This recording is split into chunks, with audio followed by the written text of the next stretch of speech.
GS की बात करोगे ना, तो पहले पहले क्या होता था कि बड़ा जो पूछा जाता ना सवाल, एकदम सिलेबस से पूछा जाता था, टू द पॉइंट, अगर हम बिल्कुल बात कर सके तो टू द पॉइंट होता था। पॉलिटी के 2 क्वेश्चन, हिस्ट्री के 2 क्वेश्चन, बायोलॉजी के 2 क्वेश्चन, ठीक है। और बड़े आसानी से 5 से 8 मिनट के अंदर पेपर को आपने रफा दफा कर दिया, बड़े आसानी से, प्यार से एकदम, 5 मिनट में पेपर खत्म, 8 मिनट पेपर खत्म। आया तो सही है, नहीं आया तो कोई बात नहीं। तो एवरेज यहाँ पर कम से कम एक स्टूडेंट का 20 प्लस आ जाता था। और अगर आप टॉपर्स की भी वीडियो देखते थे तो वो क्या कहते थे, 35 प्लस बबुआ तुम लेकर आ गए ना, तो तुमसे बड़ा धुरंधर तो कोई है ही नहीं, ठीक है। क्योंकि अक्सर जीएस के बारे में ऐसा कहा जाता है कि वो किंग मेकर था, वो किंग मेकर है, और वो किंग मेकर रहेगा।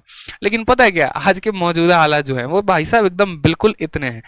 मतलब मैं ज्यादा बयान करना ही नहीं चाहता, मैं ऐसे लिखकर बयान नहीं करना चाहता। अब का हालात ऐसा है ना कि जैसे आपने ये मूवी देखी है गजनी में आमिर खान की, एग्जैक्टली हवाल ऐसा है। ये कहाँ से सवाल पूछ दिया, ससुरा समझे में नहीं आता है, ठीक है।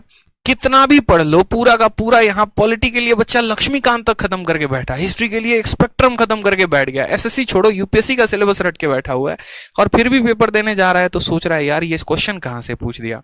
पर्सनली मैं ऐसे कई सारे बच्चों को जानता हूँ, ठीक है, जो यूपीएससी की तैयारी करते हैं और एसएससी का जीएस का जो क्वेश्चन पूछा जा रहा है ना, उनके पल्ले नहीं पड़ रहा। यहाँ तक सिर्फ ये एसएससी में खेल नहीं चल रहा है, टाटा कंसल्टेंसी सर्विस जहां जहां पर पेपर करवा रही है, जैसे एनटीपीसी का आप फेज 2 देख लीजिए, वहां पर भी क्वेश्चन ऐसा पूछा गया ना, पल्ले ही नहीं पड़ रहा मेरे भाई, पढ़कर कितना भी जाओ कुछ भी पता नहीं आ रहा है।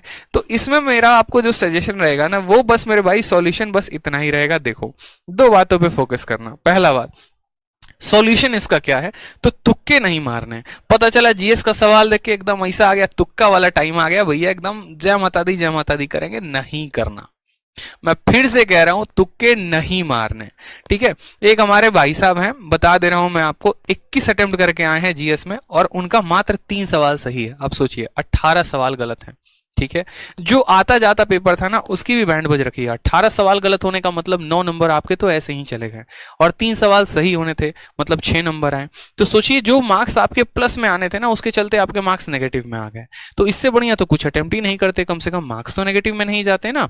इस बात का ध्यान रखा करिए आप लोग, ठीक है। तो तुक्के नहीं मारने हैं, क्योंकि अगर तुक्के मारे तो पेपर के दौरान तो शक्ल ऐसी होती है, हर सवाल आपको एकदम अपना भाई लगता है, ठीक है। बहुत लोग यूपीएससी वाला मेथड भी अपनाते हैं, ऑप्शन नंबर सी, कुछ ना मिले तो ऑप्शन नंबर सी, अक्कड़ बक्कड़ बम्बे बो भी करेंगे, ठीक है, जय माता दी भी करेंगे। लेकिन भाई साहब जिस दिन आंसर की आती है ना, इससे भी बुरा हालात होता है। फिर उस दिन कसम खाते, क्यों किया, नहीं करना था भाई साहब, करना ही नहीं था, नहीं लगाने थे तुक्के, इससे बेहतर तो लगाते ही नहीं। तो जीएस में सिंपल एक बात ध्यान रखो, पढ़ कर गए हो, उससे आ गया तो बहुत बढ़िया बात है, नहीं तो ऐसी वाली हालात होने वाली है। इसलिए मैं बहुत डिटेल में यहाँ पर